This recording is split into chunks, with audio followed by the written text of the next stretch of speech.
dengan kota tua Gorontalo. Sudah dituliskan oleh Prapanca dalam Peta Nusantara Tanah Air Bangsa pada tahun 1365 yang dalam buku Peta Atlas Sejarah oleh Muhammad Yamin. Nah, ini sumber primernya.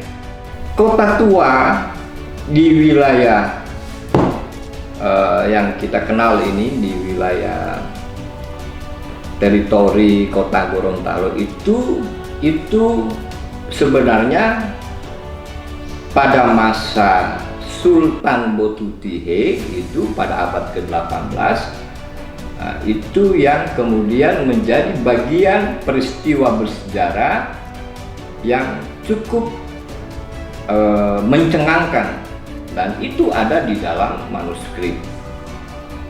Dan beliaulah Sultan Botutihe itu yang membangun Bendar, ya, atau yang kita sebut dengan kota yang layak memiliki tempat yang strategis, yang kita sebut dengan sebuah ibu kota kerajaan. Nah, itu sebagai pengganti dari Dumini waktu itu. Nah, pilihannya adalah lokasi pusat kota Gorontalo sekarang sekitar Masjid Baitur Rahim. Nah, Masjid Baitur Rahim itu sebenarnya adalah sentra dari kota tua Gorontalo. Jadi wilayah kota tua Gorontalo itu ya di bagian kota itu tinggalan-tinggalan kolonial. Nah, peta yang bisa saya tunjukkan adalah terkait dengan kota tua pada masa kolonial yang pernah saya rekonstruksi itu adalah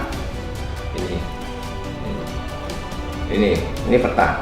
Ini peta tinggalan-tinggalan kolonial. Tentu saja bahwa bangunan-bangunan yang sudah ada yang pernah ada di situ ya sebagian besar sudah tidak ada lagi, tapi juga sebagian juga masih ada yang perlu dilestarikan.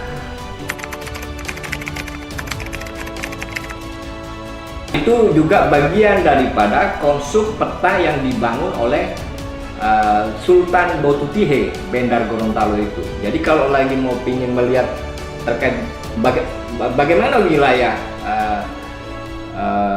peta pada masa Sultan Botutihe itu, ya, dilihatlah deskripsinya pada Bendar Gorontalo itu. Nah, itu. Nah, sebenarnya kalau ingin membangkitkan ini kota tua seperti kota Batavia di Jakarta, nah, itu sebenarnya asik sekali, bagus untuk pengembangan pariwisata. Tapi lagi-lagi soal komitmen bersama, ya, baik dari terutama adalah dari pemerintah daerah. Pemerintah daerah, apakah kita punya komitmen kuat untuk benar-benar kita mau menghormati, mengapresiasi tinggalan-tinggalan masa lalu, karena apapun alasannya bahwa tinggalan-tinggalan masa lalu itu sebenarnya harus dilestarikan. Jadi sesuai dengan undang-undang terkait dengan cagar budaya. Saya kira itu.